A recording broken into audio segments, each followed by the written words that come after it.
नमस्कार दोस्तों, स्वागत है आपका मुकेश 24/7 यूट्यूब चैनल में। भारत और चीन मित्र क्यों नहीं है, आज हम इस मुद्दे पर चर्चा करते हैं। India versus China, why they are not friends. इस टॉपिक को अंतर्राष्ट्रीय संबंध से जोड़कर देखा जा सकता है।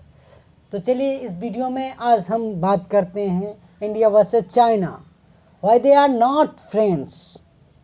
भारत और चीन साथ मिलकर दुनिया की आबादी का लगभग 40% हिस्सा है। उनका रिश्ता लगभग 3 अरब लोगों के लिए महत्वपूर्ण है। यह उनके पड़ोस के देशों और बड़े पैमाने पर दुनिया के लिए भी परिणामी है। 1962 के युद्ध के बाद दोनों देश हिमालय की सीमा पर उच्च स्तर की सैन्य स्थिरता बनाए रखने में सफल रहे हैं। फिर जून 2020 में लद्दाख के गलवान में एक झड़प में भारतीय और चीन सैनिक घायल हुए और मारे भी गए। दोनों पक्षों में सेना की मुस्तैदी बढ़ाई और एक दूसरे के क्षेत्रों में अतिक्रमण करने का संकेत भी दिया। बातचीत की एक श्रृंखला के बावजूद वे सीमा के दोनों ओर जमा हुआ लगभग 50,000 सैनिकों को हटाने में असमर्थ रहे। लगभग उतने ही सैनिक 1962 के युद्ध में भी तैनात किए गए थे। दोनों देशों के बीच 6 दशकों की सापेक्षिक शांति कुछ ही हफ्तों में खत्म हो गई। लद्दाख संकट से पता चलता है कि भारत चीन संबंध इससे कहीं अधिक जटिल हैं जितना कि अधिकांश पर्यवेक्षक समझते रहे हैं या स्वीकार करते हैं। उनके मध्य की वर्तमान कठिनाइयों को युद्ध और स्मृति और अशांत सीमा के रूप में वर्णित करना स्वाभाविक है। जाहिर है वे विवेचनाएं दिल्ली और बीजिंग की सोच को प्रभावित करती हैं। फिर भी गलवान का संकेत है कि हमें और गहरी पड़ताल करने की ज़रूरत है। अंतर्राष्ट्रीय राजनीति और संबंधों के जाने माने विद्वान और लेखक कांति वाजपेयी अपनी पुस्तक India versus China, why they are not friends Juggernaut 2011 में कई नए तर्क रखते हैं। इन तर्कों में परिचित होने से पहले भारत और चीन के मध्य उभरे संघर्ष को उसकी ऐतिहासिकता में जानना उपयोगी होगा। साम्राज्यवाद के पतन के उपरांत भारत और चीन के अच्छे संबंधों के साथ शुरुआत की थी। भारत चीन की कम्युनिस्ट सरकार को मान्यता देने और संयुक्त राष्ट्र में एक सीट के अधिकार का समर्थन करने वाले पहले देश में से एक था। 1950 में 1953 तक कोरियाई 1950 से 1953 तक कोरियाई युद्ध के दौरान दिल्ली ने बीजिंग और वाशिंगटन के बीच मध्यस्थता की थी। आज़ाद भारत के पहले प्रधानमंत्री पंडित जवाहरलाल नेहरू भारत की स्वतंत्रता प्राप्ति से पहले 2 बार चीन का दौरा कर चुके थे और 1930 के दशक के अंत में भारतीय चिकित्सा कर्मियों के एक समूह को वहां जाने की व्यवस्था करने में मदद की थी। अपनी सुप्रसिद्ध द डिस्कवरी ऑफ इंडिया में उन्होंने चीनी समाज के लिए अपनी प्रशंसा दर्ज की, जो 1950 के दशक में बढ़ते तनाव के बाद भी जारी रही। चीनी लोगों की जीवन शक्ति मुझे चकित करती है। मैं कल्पना नहीं कर सकता कि इस तरह की चट्टानी ताकत से संपन्न समाज का पतन कैसे हुआ। 1954 में नेहरू ने चीन की अत्यधिक प्रचारित यात्रा की थी। बड़ी भीड़ ने उनका स्वागत किया और कम्युनिस्ट पार्टी के अध्यक्ष माओ त्से तुंग और प्रधानमंत्री झो एनलाई से ऐतिहासिक भेंट हुई थी। जब 1960 में झोउ ने भारत का दौरा किया तो भारतीय भीड़ ने जयकारा लगाया था, हिंदी चीनी भाई भाई। हालांकि केवल 2 साल बाद भारत और चीन युद्ध में थे। भारत युद्ध हार गया और अधिकांश क्षेत्रों में चीनी सैनिकों की वापसी के बावजूद उन्होंने कब्जा कर लिया। एशिया के इन 2 दिग्गजों के बीच संबंध कभी पूरी तरह से ठीक नहीं हुए। भारत और चीन मित्र है क्यों नहीं, आखिर इस मुद्दे पे हम लोग बात करते हैं। भारत और चीन 4 प्रमुख कारणों से मित्र नहीं है। एक दूसरे के बारे में उनकी धारणाओं पर गहरे मतभेद हैं, उनकी क्षेत्रीय परिधि, अन्य बड़ी शक्तियों के साथ उनकी रणनीतिक साझेदारी और साथ ही उनके बीच सत्ता की विषमता को मुख्य कारणों के रूप में इंगित किया गया है। दोनों समाजों की एक दूसरे के प्रति धारणाएं बड़ी नकारात्मक हैं। खासकर 19वीं शताब्दी में भारत का पूर्ण रूप से एक उपनिवेशिक बन जाने को लेकर चीनी मनीषा में कई आशंकाएं रही हैं। भारत और चीन का अपनी परिधि और अंतर्राष्ट्रीय सीमा पर सहमत न हो पाना आंशिक रूप से इसकी एक वजह हो सकती है। एक दूसरे के बारे में नकारात्मक धारणाएं इसलिए भी जटिल हैं कि वे कभी भी रणनीतिक साझेदारी नहीं कर रहे हैं। दोनों ने कई बार सोवियत संघ, रूस और अमेरिका के साथ भागीदारी की है, लेकिन कभी भी एक दूसरे के साथ साझेदारी में नहीं रहे हैं। उनका कभी साथ में मिलकर काम करने का कोई इतिहास नहीं है। उनके मतभेद और अंतर बहुत मायने नहीं रखते। अगर दोनों में शक्ति का संतुलन नहीं होता तो खासकर 1990 के दशक के बाद चीन में पक्ष में बढ़ा है। इस शक्ति असंतुलन के कारण दोनों में से कोई भी पक्ष उनके मध्य के संघर्ष पर पहल नहीं करते, क्योंकि भारत ऐसा करने में कमजोर दिखाई देगा और चीन के पास ऐसा करने का कोई महत्वपूर्ण कारण नहीं है।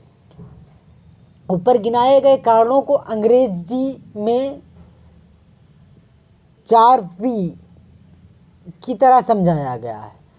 यह 4P है: परसेप्शन यानी धारणा, पैरीमीटर्स यानी परिधि, पार्टनरशिप यानी साझेदारी और पावर यानी शक्ति।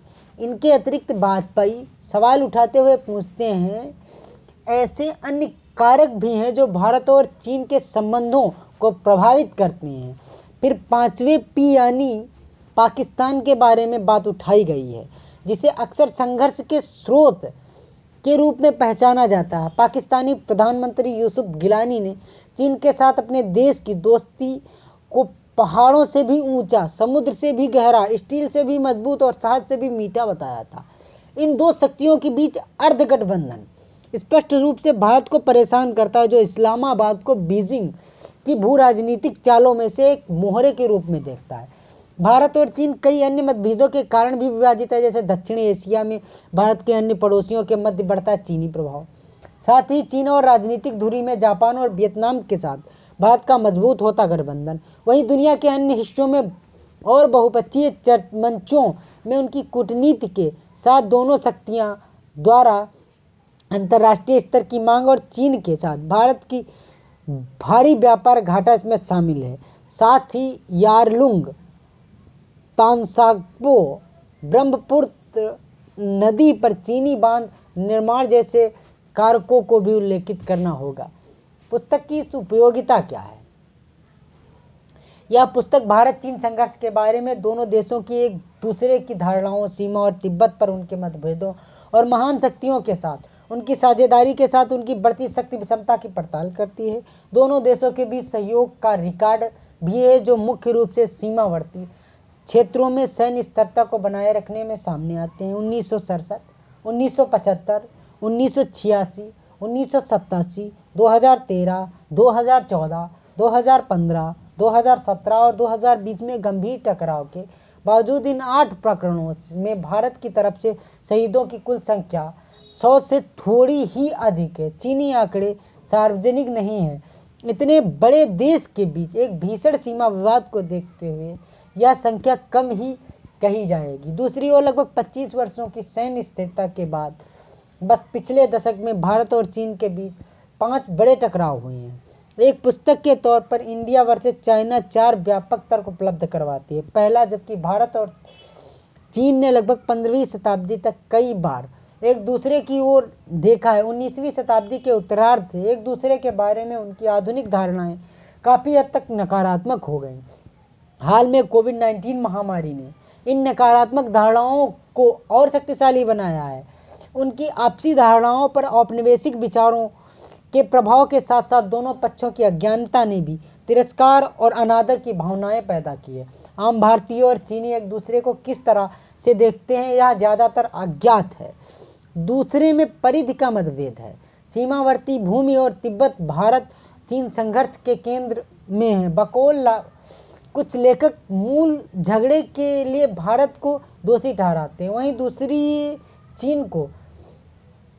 और मेरा सुझाव है कि 1949 और 1962 के बीच सीमा समस्या से निपटने के लिए दिल्ली और बीजिंग को आईना छवि की कठिनाइयों का सामना करना पड़ा है। इस मुद्दे पर उलझने में हिचकिचाहट, अंतर्विरोध और विसंगतियां बढ़ने लगी थी, जिससे दोनों पक्षों में संदेह पैदा हुआ और औपनिवेशिक सीमाओं पर एक दूसरे के मूल सिद्धांत को स्वीकार करने में असमर्थता प्रकट हुई।